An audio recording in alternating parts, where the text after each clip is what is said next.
Selanjutnya, kita akan menyanyikan lagu pembuka yang berjudul Kemurahan Tuhan.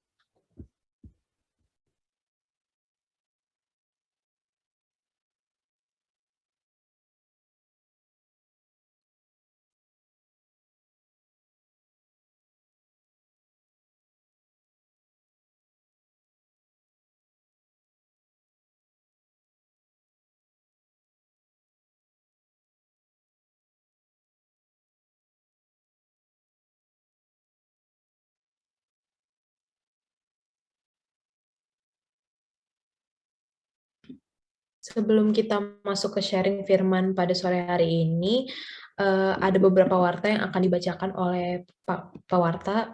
Oleh pewarta dipersilakan. Oke, teman-teman. Shalom semuanya, selamat sore teman-teman.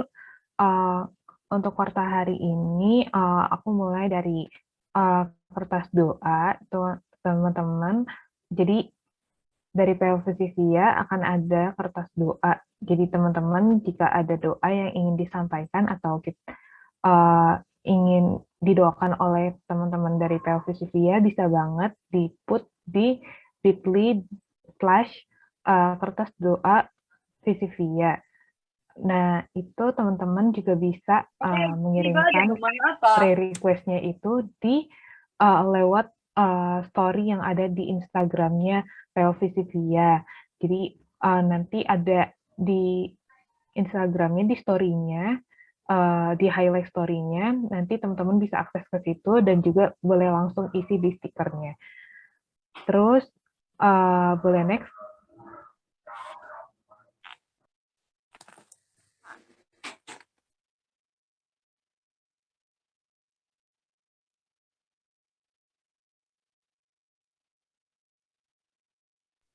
Oke, untuk selanjutnya, kita juga ada weekly blessing, teman-teman. Jadi, teman-teman jika punya ada karya ataupun seperti puisi atau cover lagu rohani atau worship gitu, atau teman-teman habis baca buku rohani gitu, bisa banget teman-teman bikin review dan juga mungkin bisa men-sharingkan hasil karya teman-teman lewat weekly blessing yang teman-teman bisa akses di bit.ly/daftar weekly blessing.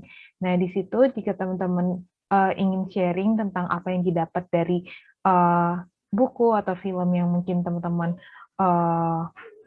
nikmatin gitu, dan juga ada beberapa karya yang mau mungkin bisa memberkati teman-teman yang lain, bisa banget buat isi weekly blessing-nya. Caranya ada 3, teman-teman. Yang pertama, buka formnya di bit.ly/daftar weekly blessing. Terus juga boleh isi sesuai minat teman-teman dan kondisi juga teman-teman. Terus nanti ketika teman-teman udah mengisi formnya, teman-teman juga bisa akan dihubungi oleh para pengurus dari PLVCVIA via PC Line, dan nanti untuk pembuatan kontennya di Instagram akan dibantu oleh teman-teman dari pengurus PLVCVIA.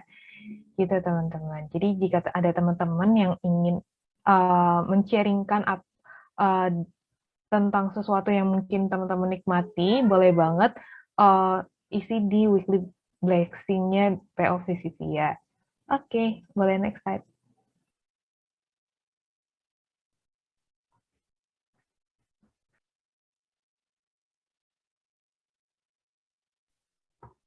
Oke, kita juga ada PO apresiasi teman-teman. Jadi teman-teman jika ada teman yang tahu mungkin keterima beasiswa atau mungkin baru menang lomba atau lagi persiapan nih untuk ikut perlombaan ataupun mengikuti ajang yang lainnya juga, atau ada teman kalian yang baru masuk ke kepengurusan, juga boleh banget diapresiasi lewat PO apresiasi.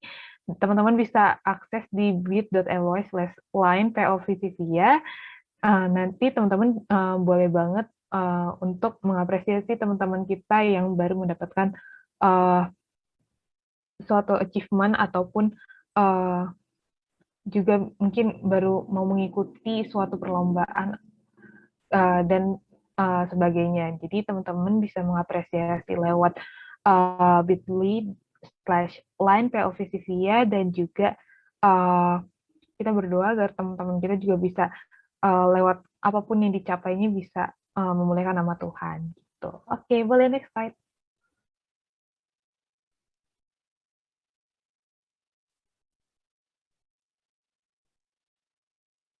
Oke, untuk teman-teman yang mungkin ngerasa ketinggalan terkait PJ atau PSS di hari Jumat, teman-teman nggak usah khawatir karena kita akan upload di YouTube-nya PO Visipia. Nah, di YouTube-nya itu PO Visip Strip via UI. Jadi teman-teman kalau misalkan ngerasa ketinggalan nih atau butuh banget materi atau mau ngeliat lagi materi terkait PJ ataupun PSS yang udah lewat, bisa banget langsung ke YouTube-nya PO Visipia dan juga jangan lupa subscribe juga. Oke, boleh. Next slide.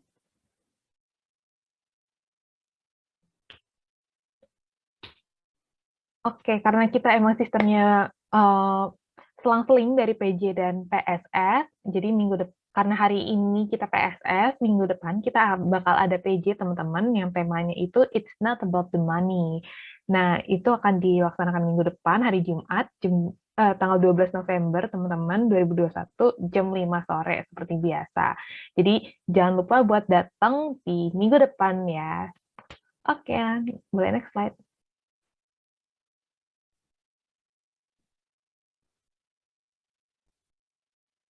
Nah, di minggu ini ada beberapa teman-teman kita yang ulang tahun, ada Netanya dari Niaga 2020, ada Shelby dari Kriminologi 2021, ada Gea dari Negara 2019, Mary dari Politik 2018, Jane dari Sosio 2020, dan Henry juga dari Sosio 2021. Jika ada teman-temannya yang minggu ini ulang tahun, boleh banget diucapin selamat ulang tahun, dan mungkin apakah ada di sini mereka?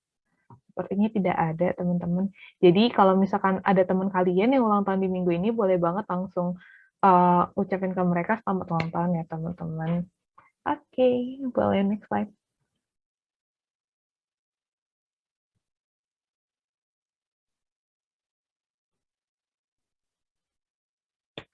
Oh ya, bagi teman-teman yang ingin memberikan persembahan kasih, boleh banget diakses di bit.ly/persembahan POVCVIA. Nanti di situ akan ada barcode dari GoPay dan juga OVO, jadi teman-teman bisa langsung scan di situ, atau teman-teman kalau mau transfer langsung, boleh banget ke Bank Mandiri di nomor yang tertera di sini, atas nama CV Vidya Caroline, teman-teman, dan juga bisa juga boleh memberikan persembahannya lewat GoPay di 081375072069 atas nama Jessica Inaria MC Holding.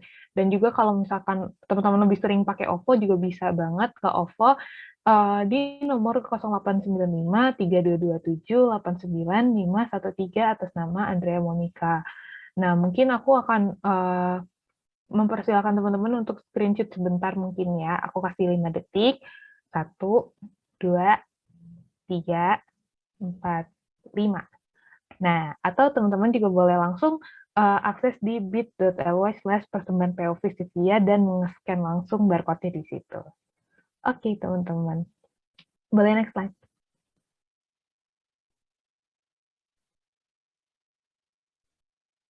Oke, itu aja warta hari ini. Aku kembalikan ke IGES.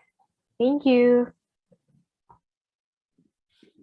Oke, makasih Kak Cesia. Jadi selanjutnya kita ada sharing firman. Boleh di next slide, Kak. Jadi tema firman kita pada PSS hari ini itu adalah kesabaran, kemurahan, dan kebaikan. Kalau teman-teman ngikutin PSS kemarin itu kan udah dibahas, maksudnya kita lagi membahas seri-seri buah roh. Jadi kemarin udah dibahas 3 buah roh pertama, yaitu kasih, sukacita, damai sejahtera. Jadi di PSS kali ini kita akan membahas tentang 3 buah roh selanjutnya, yaitu kesabaran, kemurahan, dan juga kebaikan.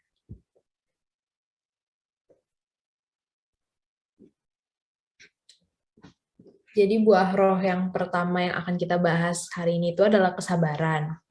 Nah, kesabaran itu adalah kata yang digunakan oleh Rasul Paulus untuk mengartikan kesabaran itu adalah tidak mudah marah, sabar menderita. Nah, dari pengertian-pengertian yang tadi itu, kesabaran sebagai buah roh berarti kemampuan bertahan, perlawanan, dan penderitaan apapun yang mungkin menimpa diri kita untuk waktu yang lama, dan untuk menunjukkan kegigihan tanpa adanya keinginan untuk melakukan pembalasan. Terus itu juga berarti untuk menerima dengan sabar kelemahan dan kekurangan orang lain dan untuk menunjukkan kesabaran terhadap mereka. Tidak cepat jengkel atau marah dan punya keinginan untuk melakukan pembalasan. Jadi kakak dan teman-teman, kesabaran itu adalah sebuah kata yang menunjukkan ketangguhan untuk mengendalikan reaksi kita kepada orang lain.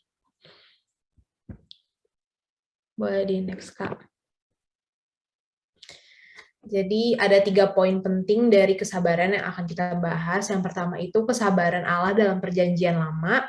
Yang kedua itu kesabaran Yesus. Dan yang ketiga kesabaran dalam kehidupan Kristen. Yang pertama ada kesabaran Allah dalam perjanjian lama. Jadi kakak dan teman-teman semua, di perjanjian lama itu Allah memiliki kesan sebagai Allah yang selalu marah. Ada beberapa alasan yang mungkin disebut kayak gitu. Jadi karena mungkin banyak manusia yang berdosa. Namun Musa mengidentifikasi Allah sebagai Allah yang penyayang dan pengasih, panjang sabar, berlimpah kasih, dan setianya. Jadi kasih Allah itu dibandingkan dengan cara seorang ayah merespon anak-anaknya yang pasti butuh banyak kesabaran. Bahkan ketika penghakiman itu jelas layak untuk diterima umat Israel pada waktu itu, Allah tetap sabar terutama ketika ada kemungkinan untuk pertobatan. Sepanjang sejarah bangsa Israel juga beberapa kali Allah marah, tapi kemarahan itu tuh harus dilihat berdasarkan sejarah panjang kesabaran Allah selama beberapa abad dan generasi. Mungkin sering penghakiman Allah baru dilakukan setelah bertahun-tahun memberikan peringatan dan seruan melalui para nabi. Contohnya misalnya Nabi Hosea. Nabi Hosea ini mengatakan bahwa Allah telah sangat sabar kepada bangsa Israel seperti yang semestinya dilakukan oleh orang tua kepada anak-anaknya yang berada di jalan yang sesat.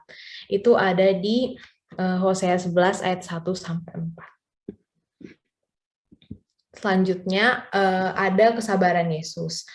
Jadi bentuk kesabaran Yesus ini dapat kita lihat melalui murid-murid Yesus, di mana Yesus ini mengalami banyak ujian karena mereka yang lambat dalam memahami apa yang Yesus katakan dan yang Yesus lakukan. Dan bentuk kesabaran Yesus yang tertinggi ditunjukkan ketika Yesus menanggung kekerasan, kekejaman, dan ketidakadilan salib. Nah, Yesus itu juga melakukan semua itu untuk memikul dosa-dosa kita tanpa melakukan pembalasan, melainkan percaya kepada Bapa. Dan ada poin yang ketiga itu adalah kesabaran dalam kehidupan Kristen. Ada beberapa poin yang harus kita ingat untuk kita istilahnya mengimplementasikan kesabaran dalam kehidupan Kristen. Yang pertama itu adalah bertahan dalam penderitaan. Jadi bertahan dalam penderitaan ini kakak dan teman-teman semua berarti ketika kita memikirkan penderitaan Kristus yang penting, bukan semata-mata fakta bahwa Tuhan Yesus telah mengorbankan nyawanya di kayu salib, tetapi cara Tuhan Yesus menghadapi penderitaan itu. Dalam 1 Petrus 4 ayat 12-14, 16 dan 19, ada beberapa pesan dari ayat-ayat itu yang mungkin dapat kita implementasikan. Yang pertama itu tidak merasa heran, karena kita telah diperingatkan oleh Yesus dan para rasul berulang kali untuk mengantisipasi hal itu. Yang kedua, tidak melakukan pembalasan, karena kita harus mengikuti teladan Yesus yang tidak melakukan pembalasan, bahkan tidak lewat kata-kata. Dan yang ketiga itu, jangan menyerah, karena ketika kita menyerahkan persoalan kita kepada Allah, bukan berarti kita cuma duduk diam dan menunggu doang gitu. Tapi kita juga harus terus melakukan apa yang menjadi panggilan kita, yaitu berbuat baik. Terus poin yang kedua yang mau aku sampaikan itu adalah saling mengampuni. Jadi kesabaran juga berarti bertoleransi kepada orang lain. Kesabaran itu juga dapat diartikan sebagai menerima dengan sabar hal-hal yang dilakukan orang lain atau tidak dilakukan orang lain ketika kita berharap mereka akan melakukannya. Nah, kesabaran berarti kita berusaha untuk menahan diri dalam menghadapi orang lain. Bahkan ketika mungkin orang-orang lain itu menjengkelkan kita atau berbuat buruk pada kita. Kesabaran adalah ketika kita memilih untuk memaafkan seseorang daripada menyimpan dendam kepada mereka. Kesabaran juga bisa berarti ketika kita memilih untuk mengabaikan sesuatu yang mungkin melukai hati kita atau perbuatan atau kata-kata kasar daripada membalas dengan kata-kata yang kasar atau memastikan bahwa kita impas dengan orang yang melakukan kesalahan kita. Nah, dengan kesabaran ini kita belajar untuk bersabar pada orang lain, terutama karena mungkin kita menyadari kalau misalnya kita kadang-kadang ada kekurangan atau kelemahan. Melalui kesabaran ini berarti kita semua ini ingat bahwa orang lain juga mungkin harus bersikap sabar terhadap diri kita sendiri. Melalui poin-poin tadi tuh pasti kita semua tuh kayak susah gitu. Kita mikir susah banget ya mempraktekkan kesabaran kepada orang lain. Tetapi justru pada saat itulah kesabaran ini menjadi berarti. Karena tidak ada artinya kita mengatakan bahwa kita adalah orang yang sabar, luar biasa sabar, tapi nggak ada hal-hal yang menguji kesabaran kita. Boleh di next, Kak.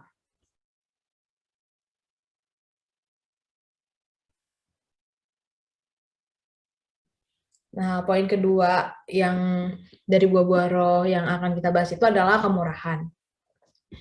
Jadi, kalau misalnya tadi aku udah bicara tentang kesabaran adalah buah roh yang mungkin sulit, maka kemurahan ini adalah buah roh yang lembut. Mungkin alasan Rasul Paulus menempatkan kemurahan tepat setelah kesabaran adalah karena kemurahan dan kesabaran ini merupakan kualitas penting dari kasih. Dalam 1 Korintus 13 ayat 4 tertulis, kasih itu sabar, kasih itu murah hati. Nah, esensi kemurahan hati ini adalah memikirkan orang lain daripada diri sendiri dalam situasi tertentu. Nah, bermurah hati ini berarti kita ingin membantu orang lain memberi semangat atau menghibur mereka, mungkin juga melakukan sesuatu untuk melayani dan menguntungkan mereka. Nah, mungkin masih banyak yang bingung gimana sih agar kita bisa bermurah hati. Jadi, agar dapat bermurah hati itu kita harus menempatkan diri kita dalam posisi orang lain dan memikirkan apa yang mungkin paling sering kita inginkan atau perlukan untuk mereka lakukan bagi kita. Lalu habis itu kita melakukan hal itu kepada mereka. Nah, kemurahan hati itu melampaui kewajiban, berarti melakukan sesuatu yang tidak harus kita lakukan, tetapi kita memilih untuk melakukannya. Boleh di next, Kak.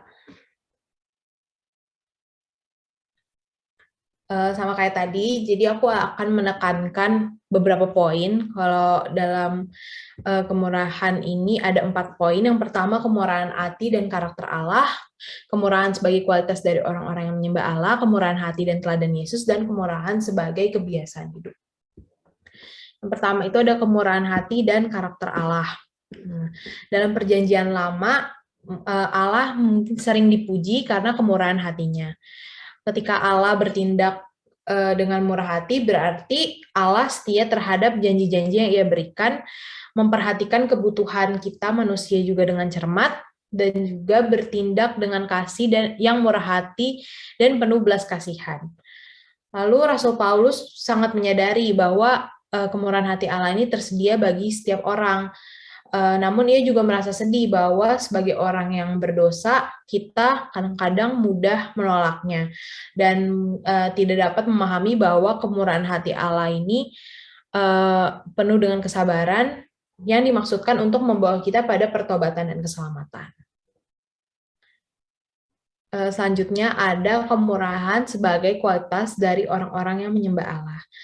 Jadi karena karakter Allah yang seperti tadi, maka orang-orang yang mengaku mengenal Allah dan menyembah Dia harus menunjukkan karakter yang sama dengan Dia juga. Aku bakal ngasih contoh 2 tokoh dari Perjanjian Lama yang menunjukkan karakter Allah. Yang pertama itu ada Ruth. Jadi mungkin kakak dan teman-teman udah tahu bahwa Ruth itu orang yang murah hati, yang menakjubkan dan penuh pengorbanan terhadap Naomi, yaitu ibu mertuanya yang sudah menjanda. Jadi Ruth ini menolak untuk kembali ke Moab dan membiarkan Naomi pulang ke Bethlehem. Maksudnya Naomi ini menolak untuk kembali ke Moab dan membiarkan Naomi pulang ke Bethlehem sendirian. Loyalitas, komitmen, dan pertobatannya kepada Allah merupakan salah satu yang paling luar biasa dalam Alkitab. Terus ada juga tokoh yang kedua itu adalah Daud. Daud dan Yonatan ini kan merupakan sahabat, seperti kakak dan teman-teman yang udah tahu. Meskipun ayah Yonatan, Saul, bertekad untuk membunuh Daud. Yonatan meminta Daud untuk bersumpah setia seumur hidup terhadapnya dan keluarganya, tidak peduli apapun yang terjadi. Cerita itu ada dalam 1 Samuel 20 ayat 14-17. Nah, berarti dengan demikian Perjanjian Lama mengajarkan bahwa kemurahan hati adalah bagian dari karakter Allah Israel, dan oleh sebab itu juga harus menjadi bagian dari karakter umat-umatnya. Allah ingin melihat kasih setia dan kemurahan dilakukan di bumi ini, karena itulah yang disukai Allah. Nah, hal ini juga menunjukkan bahwa ketika kita melakukan sebuah tindakan yang murah hati, kita bukan hanya meneladani Allah, kita sesungguhnya melakukan kemurahan hati itu kepada Allah, orang lain, terutama untuk mereka yang mungkin lebih membutuhkan. Lalu ada kemurahan hati dan teladan Yesus. Mungkin dari poin ini tuh bisa dicontohkan dari beberapa hal yang Yesus katakan atau lakukan dalam cerita Injil, dan hal-hal tersebut terjadi karena seorang melakukan interupsi ketika Yesus sedang melakukan sesuatu yang lain. Namun Yesus merespons interupsi tersebut bukan dengan marah atau mengusir orang-orang tersebut, tetapi menunjukkan kemurahan hati dan kehangatan. Sebagai contoh, kisah perempuan yang sedang mengalami pendarahan yang menghentikannya dalam perjalanan agar memberikan perhatian medis yang mendesak. Terus ada juga kisah para orang tua yang membawa anak mereka ketika murid-muridnya masih ingin melanjutkan perjalanan pribadi mereka, dan masih banyak cerita-cerita lain yang menunjukkan kemurahan hati dan teladan dari Yesus. Jadi poin di sini adalah jika menjadi Yesus berarti bahwa saya harus mengikuti teladannya. Tuh. Terus yang poin keempat itu ada kemurahan sebagai kebiasaan hidup. Kemurahan hati yang dibicarakan oleh Rasul Paulus bukan tentang kemurahan hati yang alami, melainkan rohani. Dalam pengertian bahwa kemurahan itu terjadi ketika kita dipenuhi Roh Allah. Kemurahan hati memang adalah buah, tetapi buah itu harus tetap berproses. Buah itu juga harus menjadi kebiasaan yang terbangun dalam karakter kita masing-masing. Nah, hasil akhir dari kemurahan hati itu adalah bahwa hal itu menarik orang kepada Yesus Kristus. Boleh next, Kak.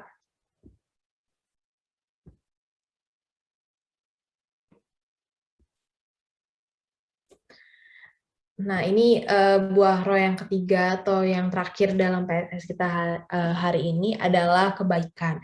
Jadi kebaikan itu apa sih sebenarnya? Kebaikan itu mungkin berkaitan dengan kemurahan hati juga, karena mereka punya beberapa kesamaan, dan Alkitab juga sering mengasosiasikan mereka dengan kemurahan dan kebaikan dengan kata kedermawanan.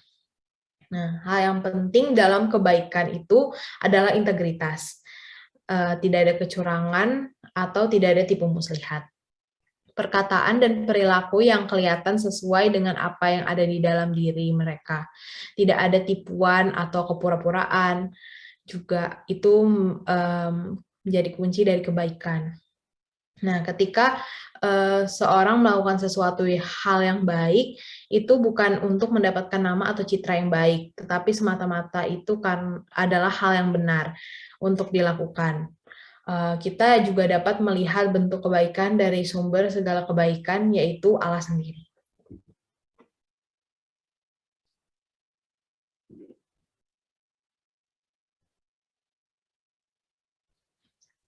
Jadi ada 3 poin yang menjadi kunci dari buah roh kebaikan. Yang pertama, Allah itu baik. Yang kedua adalah teladan kebaikan. Dan yang ketiga, berbuat baik sebagai bagian yang penting dari kehidupan Kristen. Pertama, ada Allah itu baik. Aku akan mengutip dalam Mazmur, pujian atas kebaikan Allah itu seringkali disebut, seperti dalam Mazmur pasal 136 ayat 1, yang berbunyi, bersyukurlah kepada Tuhan sebab ia baik, bahwasannya untuk selama-lamanya kasih setianya. Mungkin kakak dan teman-teman udah familiar sama Mazmur 136 ayat 1 ini. Bahkan mungkin ketika hal buruk terjadi, Allah dapat membatalkan hal yang jahat itu untuk membawa hasil yang baik. Seperti yang dikatakan Yusuf pada saudara-saudaranya dalam Kejadian 50 ayat 20. Memang kamu telah mereka-rekakan yang jahat terhadap aku, tetapi Allah telah mereka-rekakannya untuk kebaikan dengan maksud melakukan seperti yang terjadi sekarang ini, yakni memelihara hidup suatu bangsa yang besar. Nah, dalam kisah tersebut Yusuf berarti bukan menyangkal kejahatan yang dilakukan saudaranya, karena tetap saja yang dilakukan saudaranya itu jahat. Yang dimaksudkan oleh perkataan Yusuf ini adalah kebaikan Allah itu berdaulat, dan Allah memiliki kuasa untuk menghasilkan yang baik dari kejahatan yang direncanakan dan diperbuat seseorang. Kebaikan Allah ini mengalahkan kejahatan untuk selama-lamanya. Dan Allah yang memegang kendali, dan Allah itu baik. Selanjutnya ada teladan kebaikan. Teladan kebaikan yang dapat kita pelajari ada mungkin kisah dari Daniel. Seperti kalian teman-teman mungkin udah tahu, Daniel itu dipaksa memilih antara menyembah raja yang memerintah atau menyembah Allah.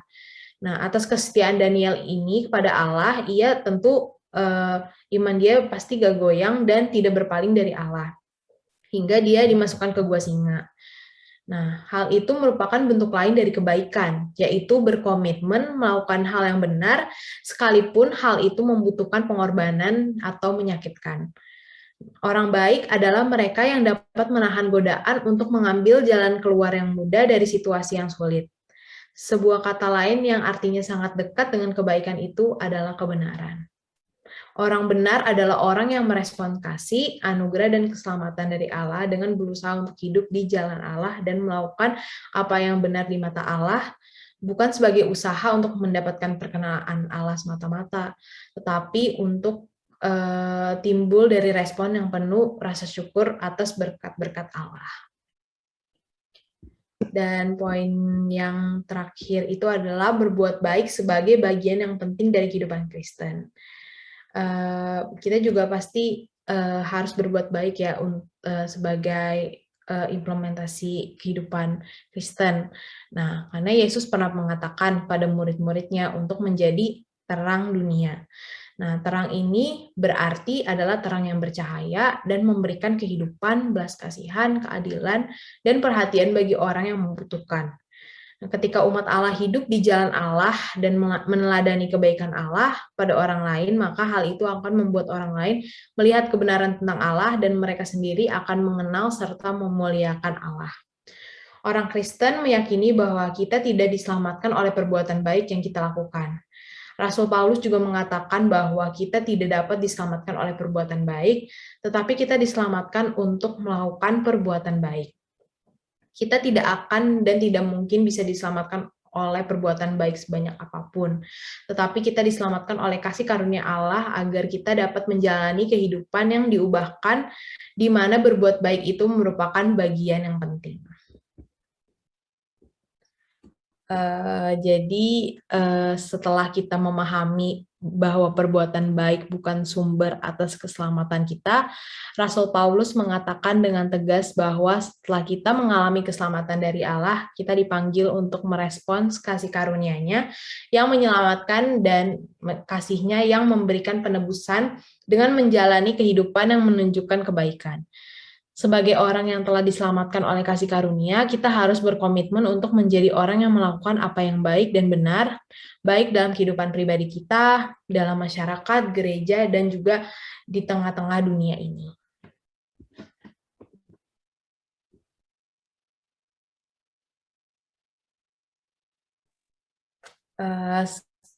Itu aja kakak sharing firman pada kesempatan hari ini.